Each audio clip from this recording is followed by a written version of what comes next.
Okay, we're going to take this basic shell and we're going to build on it, and we're going to do a few examples here. Okay, let's say on May 1st, Jennifer Lyons invests $2,000 to start a new company. Okay, so one of the things we need to remember is we are not the individual here. We're keeping a company's book, so we are the company. So when we think about this, cash came into our company. Cash increased, and cash is an asset. Okay, an asset has a normal debit balance, so when it increases, we need to debit it. So we're going to debit cash for $2,000, and we need an offsetting credit. So we're going to credit the capital account. Now it has a normal credit balance, and we're increasing the capital account, so it's perfectly acceptable to credit this account. Okay, the next thing, we paid $300 for a storage facility for 6 months. Okay, so we're not using 6 months of it today. We're paying for it up front. So what we're going to do is we're going to put this in an asset account called prepaid rent.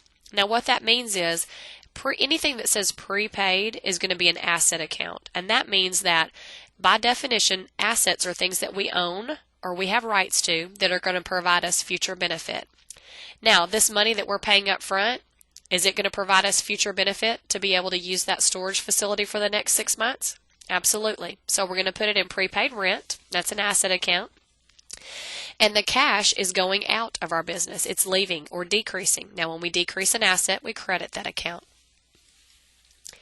Okay, now on May 1st, we also bought a new mower for $1,500. Now we paid $500 down and we put the rest of it on account.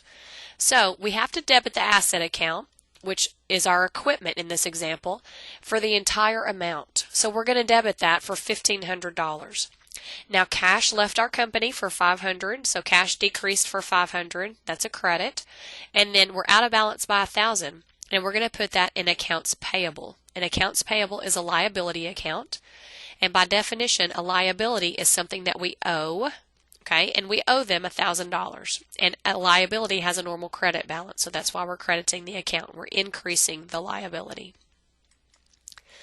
Okay, on May 1st, we bought $250 worth of diesel. Okay, so we're using that right now when we get it. We're putting it directly into our mowers, and we're going to start mowing. We're going to use it right now. So we're going to debit gas expense for $250, and we're going to credit cash for $250 because we paid for it with cash. Cash decreased. Okay, now it's May 5th and we've collected some money. Okay, someone's paying us for the services that we do. This is what we're in business to do, is to cut lawns, right? So cash came into our company. That's an asset. Cash is increasing, so we debit it. And our revenue account is increasing, and it's a normal credit. Okay, so we're going to credit lawn services revenue for $1,000. Okay, on the 11th, we have some wages to pay. We have someone that works for us, and he wants to get paid.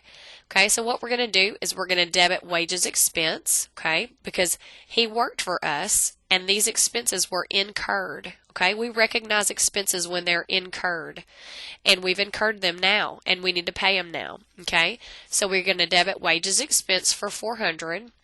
And we're going to credit cash. Remember, expense is one of our AWEs. It's a normal debit. So when it increases, we debit it. And cash is also a normal debit. But we're not increasing cash, we're decreasing it. So that's why we're crediting it for $400.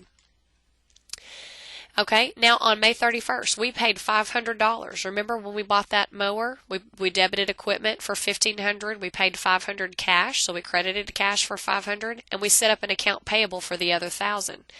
Now of that $1,000, we're going to pay $500 of it off now. We're paying off part of our account. So to do that, we know that cash is going out of our company if we're writing a check and making a payment, so we're crediting cash for $500.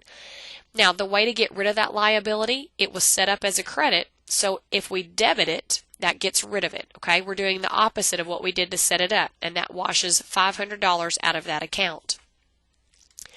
And this is what it looks like in a T account. On the 1st, we set this up, this account payable, for $1,000. Now, on the 31st, we're paying $500 on that account, so what we're left with is $500, still sitting in accounts payable. Okay, on the 31st, now, remember when we put all that money into the prepaid rent account, and we said we can't expense it right now because we haven't used the service, the storage unit service. Okay, but now a month has passed, so 1 month needs to be expensed.